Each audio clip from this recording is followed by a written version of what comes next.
السلام علیکم دوستو، کیسے ہیں آپ سب؟ میں زبینہ فیاض ایک بار پھر آپ کے ساتھ میں شروع کر رہی ہوں رات کی قید by Salma Khan episode number 3۔ اور شروع کرنے سے پہلے ہمیشہ کی طرح کہوں گی، اگر آپ میرے چینل پر نئے ہیں یا اب تک چینل کو سبسکرائب نہیں کیا ہے تو پلیز چینل کو سبسکرائب کر لیں، بیل آئیکن کو ضرور دبا دیں، کمنٹ کر کے ضرور بتائیں کہ ناول آپ کو کیسا لگ رہا ہے، اور ساتھ ہی ساتھ اپنے کانٹیکٹس میں شیئر ضرور کریں۔ تو چلیں ہم وقت کو ضائع نہ کرتے ہوئے جلدی سے اس کی 3rd ایپیسوڈ کو اسٹارٹ کرتے ہیں۔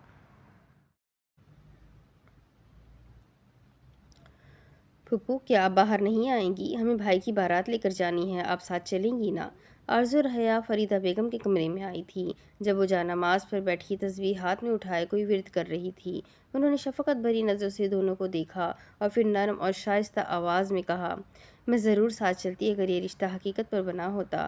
میرے بچے کی حالت تم سب کو پتہ ہے، اور اگر اس لڑکی نے کوئی بھی بات ایسی کر دی اور مہابیر کی حالت خراب ہو گئی تو پھر کیا ہوگا؟ یہ بات کیا بھابھی کو نہیں پتا تھی؟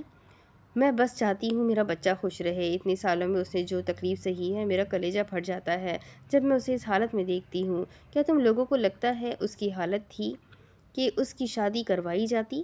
اسے جس چیز کی ضرورت تھی کسی نے اس پہ دھیان نہیں دیا۔ میں بس دعا کروں گی کہ آنے والی لڑکی اسے سمجھے اور اسے اس جہنم سے نکال لے، کیونکہ وہ میرے لیے میرے بیٹوں سے بڑھ کر ہے اور میں اسے تکلیف میں نہیں دیکھ سکتی۔ ان کی آنکھوں کے کنارے نم ہونے لگے۔ آرزو اور حیا دونوں نے افسوس سے انہیں دیکھا تھا۔ ان کا ایک ایک الفاظ سچا تھا، لیکن وہ دونوں کچھ نہیں کر سکتی تھی۔ وہ مایوسی سے پلٹ گئی۔ دروازہ بند کیا تو سامنے سے صفوان آتا ہوا نظر آیا۔ آرزو نے جیسے ہی صفوان کو دیکھا، نظر جھکا کر کھڑی ہو گئی۔ کیا ہوا، پھپھو نے منع کر دیا؟ صفوان نے ایک نظر آرزو کو دیکھتے ہوئے حیا سے پوچھا تھا۔ وہ کہہ رہی ہے کہ وہ نہیں آئیں گی، اس لیے بہتر نہیں ہوگا کہ ہم انہیں ان کے حال پر چھوڑ دیں، کیونکہ وہ اپنی جگہ بالکل ٹھیک ہے۔ مہابیر بھائی کو جس چیز کی ضرورت تھی ہم نے وہ نہیں کیا، تو بھلا ہم پھپھو کو کیا ہی قصوروار ٹھہرائیں؟ صفوان بات سمجھتے ہوئے اس بات میں سر ہلا کر وہاں سے جا چکا تھا۔ ان لوگوں کے رشتے آپس میں ہی طے کر دیے گئے تھے۔ صفوان کا رشتہ آرزو کے لیے زبیدہ بیگم نے تو چاہا تھا کہ ارحان کو کیسے کر کے انشا کے لیے منا لیں، لیکن اس وقت یہ کہہ کر یہ بات ٹال دی گئی تھی کہ ابھی وہ اس شادی کے لیے تیار نہیں ہے اور نہ ہی وہ ابھی شادی کرنا چاہتا ہے۔ پھر نہ چاہتے ہوئے بھی انہیں صفوان کے لیے آرزو کو لینا پڑا۔ وہ تو اپنی بھتیجی رمشا کو صفوان کے لیے لینا چاہتی تھی، مگر جب بات یہ کی گئی کہ ان کے ساتھ حیا اور یوسف کا بھی رشتہ ہوگا تو وہ پھر نہ چاہتے ہوئے بھی خاموش ہو گئی۔ اور وہ اچھے سے جانتی تھی کہ اگر وہ اس رشتے سے انکار کر دیتی تو کبھی بھی حیا اور یوسف کا رشتہ نہیں ہو پاتا، اور وہ بس کیسے بھی کر کے اپنی دونوں بیٹیوں کو اسی گھر میں رکھنا چاہتی تھی۔ اس لیے دل پر پتھر رکھتے ہوئے انہوں نے ہاں کر دیا۔ مگر ابھی بھی ان کا یہی ارادہ تھا کہ وہ ارحان کو اپنے ہاتھ سے نہیں جانے دیں گی۔ سارے لوگ بارات کے لیے تیار تھے۔ آج بالآخر آفریدی مینشن سے گھر کے سب سے بڑے بیٹے کی بارات نکل رہی تھی۔ بارات میں زیادہ لوگ نہیں تھے، خاندان کے کچھ لوگ ہی شامل تھے۔ سب لوگ اپنی گاڑیوں میں بیٹھ کر اب آگے کی منزل طے کر رہے تھے۔ دوسری طرف جمل اپنے ہاتھوں پر لگی مہندی کو دیکھ کر مسکرا رہی تھی۔ اس نے مہابیر کے نام کی مہندی اپنے ہاتھوں پر سجائی ہوئی تھی۔ اسے یہ نام اتنا اچھا لگ رہا تھا کہ وہ تو اپنی نظریں ہی نہیں ہٹا پا رہی تھی۔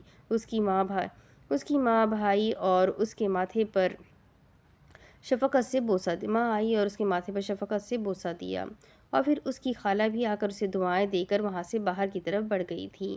جو باہر سے لڑکیاں آئیں اور شور مچنا شروع ہو گیا کہ بارات آ گئی ہے۔ جمل کے دل کی دھڑکن بہت تیز ہو گئی تھی۔ اپنے دل کو قابو کرتے ہوئے وہ اب بس آگے کے لمحے کا انتظار کر رہی تھی، جب تھوڑی ہی دیر بعد وہ خاندان کی کچھ لڑکیوں کے ساتھ باہر آ گئی تھی۔ شہتاج بیگم نے اس کے ہاتھ میں ایک سونے کا کنگن پہنایا تھا، پھر اسے نکاح کرنے کی جگہ پر بٹھا دیا گیا۔ اس نے اپنے گھونگھٹ سے باہر اپنے شوہر کو دیکھنے کی کوشش کی، مگر وہ اسے کہیں بھی نہیں دکھائی دے رہا تھا۔ جب تھوڑی ہی دیر بعد قاضی کے الفاظ اس کے کانوں سے ٹکرائے تو اس کے دل کی دھڑکن کافی تیز ہو گئی۔ اس کے ہاتھوں کی ہتھیلیاں پسینے سے شرابور ہونے لگیں، لیکن خود کے دل کو قابو کرتے ہوئے وہ قاضی کے الفاظ سن رہی تھی۔ جمل ہاشمی ولد عبد الہاشمی، آپ کا نکاح مہابیر قاسم افریدی ولد نواب قاسم افریدی کے ساتھ کروایا جاتا ہے، کہ آپ کو قبول ہے؟ اور اس کی دھڑکن اتنی تیز تھی کہ جیسے دل باہر آ جائے گا۔ اس کی ماں نے اس کے کندھے پر ہاتھ رکھا تو کچھ حوصلہ کر کے اس نے بہت آہستہ آواز میں قبول ہے کہا تھا، اور جیسے ہی اس کا پہلا قبول ہے نکلا، آفریدی خاندان کے چہروں پر سکون پھیل گیا تھا۔ قاضی نے دوبارہ اپنے الفاظ دہرائے تو اس نے دوبارہ قبول ہے کہا تھا، اور تیسری بار بھی اس نے یہی کہا تھا جب قاضی دوسری طرف جانے لگا۔ جمل نے حیران ہو کر دیکھا تھا، کیونکہ یہیں پر ہی دونوں کا نکاح ہونا تھا، مگر اس نے دلہے کو نہیں دیکھا تھا۔ وہ کہا تھا یہ بات نہیں جانتی تھی وہ بات نہیں جانتی تھی، لیکن اب قاضی دوسری طرف جا رہا تھا۔ جمل کے گھر میں موجود ایک کمرے میں قاضی صاحب موجود تھے، اور پھر وہی الفاظ جو انہوں نے جمل سے پوچھے تھے وہی مہابیر سے پوچھے گئے۔ اس نے قبول ہے کہہ دیا تھا۔ رشتہ دار حیران تھے اور چہم گوئی کر رہے تھے کہ آخر دلہا کمرے میں نکاح کیوں کروا رہا ہے، لیکن کسی کے پاس کوئی جواب نہیں تھا۔ وہ بس خاموشی سے یہ سب کچھ دیکھتے رہے۔ جمل کو بھی بہت عجیب لگ رہا تھا، مگر وہ خاموش تھی۔ اسے یہ پورا خاندان ہی عجیب لگ رہا تھا، مگر وہ کچھ بھی نہیں کر سکتی تھی سوائے خاموش رہنے کے۔ تھوڑی ہی دیر بعد رخصتی کا شور اٹھا تو اس سے گاڑی میں بٹھا دیا گیا، لیکن گاڑی میں بھی اس کے برابر میں شہتاج بیگم، آرزو، قاسم صاحب اور ڈرائیونگ سیٹ پر یوسف بیٹھا تھا۔ مہابیر یہاں بھی کہیں نہیں تھا۔ اس نے اس کو براہ راست دیکھا ہی نہیں تھا۔ وہ کافی حد تک حیران تھی کہ یہ ہو کیا رہا ہے۔ جب اس کی ماں نے اس کے کان میں سرگوشی کی کہ مہابیر پہلے ہی یہاں سے جا چکا ہے کیونکہ اس کی طبیعت کچھ خراب ہو گئی تھی، لیکن یہ ساری باتیں اسے حیرت کے سمندر میں ہی مبتلا کرتی جا رہی تھیں۔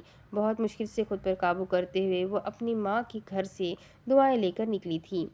جب وہاں سے نکل کر وہ آفریدی مینشن کے تھوڑا قریب پہنچے تھے تو جمل کو اپنے دل پر ایک پتھر سا محسوس ہو رہا تھا۔ ایسا محسوس ہو رہا تھا جیسے کوئی اندھیرے کی طاقت ہے جو اسے جکڑ رہی ہے، اس کے جسم کو اپنے قابو میں کر رہی ہے۔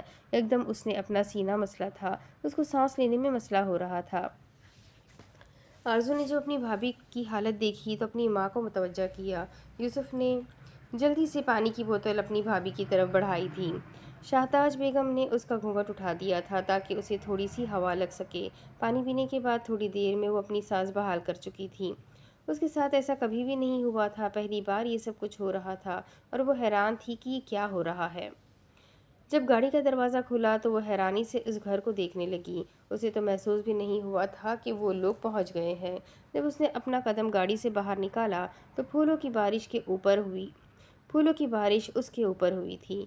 خاندان کی کچھ لڑکیاں اس پر پھول برسا رہی تھی اور وہ خوش بھی نہیں ہو پا رہی تھیں۔ پتہ نہیں کیوں، لیکن اس نے جو سوچا تھا اپنی شادی کے حوالے سے، خواب وہ سارے ہی اسے ختم ہوتے ہوئے محسوس ہو رہے تھے۔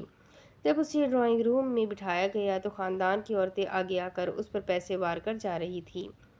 جب اسے تھکاوٹ محسوس ہونے لگی تو شہتاج بیگم نے آرزو اور انشا کو کہا تھا کہ اسے کمرے میں چھوڑ دو۔ انشا نے تو پہلے ہی کہہ دیا تھا کہ وہ تھک گئی ہے، وہ جا رہی ہے سونے، لیکن حیا نے پرجوش انداز میں آگے بڑھ کر جمل کا لہنگا پکڑ لیا تھا۔ جمل کو یہ دونوں لڑکیاں بہت زیادہ ہی اچھی لگی تھی۔ وہ جتنی ہی پیاری تھی اتنی ہی دل کی نرم اور اچھے اخلاق والی تھی۔ انشا اسے شروع سے ہی غرور اور تکبر میں بھری ہوئی لڑکی لگتی تھی، اور اس کی ماں کے حوالے سے بھی اس کے کچھ یوں ہی خیالات تھے، مگر وہ ابھی کچھ بھی کہہ کر کسی کا موڈ خراب نہیں کرنا چاہتی تھی۔ اسے جب کمرے میں لایا گیا تو وہ کمرے کو دیکھ کر حیران تھی۔ کمرہ پھولوں سے سجایا گیا تھا۔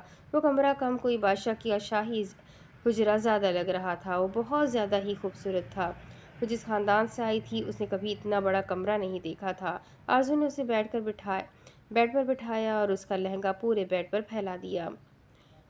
وہ دونوں اس کے ساتھ بیٹھ کر باتیں کرتی رہی جب زبیدہ بیگم ناک چڑھاتے ہوئے کمرے میں داخل ہوئی تھی۔ چلو لڑکیوں باہر نکلو، اب تم لوگ، مہابیر آ رہا ہے۔ مہابیر کا نام سن کے اس کا دل دھڑکنے لگا۔ وہ اور سمٹ کر بیٹھ گئی۔ اس کا یہ انداز زبیدہ بیگم کو زہر لگ رہا تھا۔ تمہاری یہ ساری خوشی پل بھر میں برباد ہوگی لڑکی، تم نہیں جانتی کہ تم کس جہنم میں آ گئی ہو، انہوں نے دل ہی دل میں کہا تھا۔ پھر وہ لوگ کمرے سے نکل گئے۔ تھوڑی دیر بعد کمرے کے کھلنے کی آواز آئی تو وہ اپنی پلکیں جھکائے اپنے دل کو قابو کرنے کی کوشش کر رہی تھی۔ کوئی بھاری قدم بھرتے ہوئے اس کی طرف آ رہا تھا۔ اس کی ہمت نہیں ہو رہی تھی کہ وہ نظریں اٹھا کر اس شخص کو دیکھ پائے۔ وہ اسی طریقے سے نیچے دیکھ رہی تھی جب اچانک سے کسی نے اس کا دوپٹہ کھینچا اور دوپٹے میں لگی ہوئی پن اس کے بالوں میں الجھ کر اس کے بال جڑ سے اکھاڑ چکی تھی۔ ایک چیخ اس کے لبوں سے نکلی تھی جب مہابیر پاگلوں کی طرح ہنستے ہوئے اسے دیکھ رہا تھا۔ تم تو ڈر گئی، تم تو سچ میں ڈر گئی، میں نے تمہیں ڈرا دیا نا۔ وہ بچوں کی طرح اس کو دیکھ رہا تھا، اور جمل کو تو یوں محسوس ہو رہا تھا جیسے کاٹو تو بدن میں لہو نہیں۔ وہ پھٹی پھٹی نگاہوں سے اس شخص کو دیکھ رہی تھی جو دکھنے میں ایک بھرپور مرد لگ رہا تھا، مگر اس کی حرکتیں کوئی 10 سال کے بچوں جیسی تھیں۔ مہابیر تالیاں بجاتے ہوئے اس کے سامنے بیٹھ کر گرنے والے انداز میں لیٹ گیا تھا۔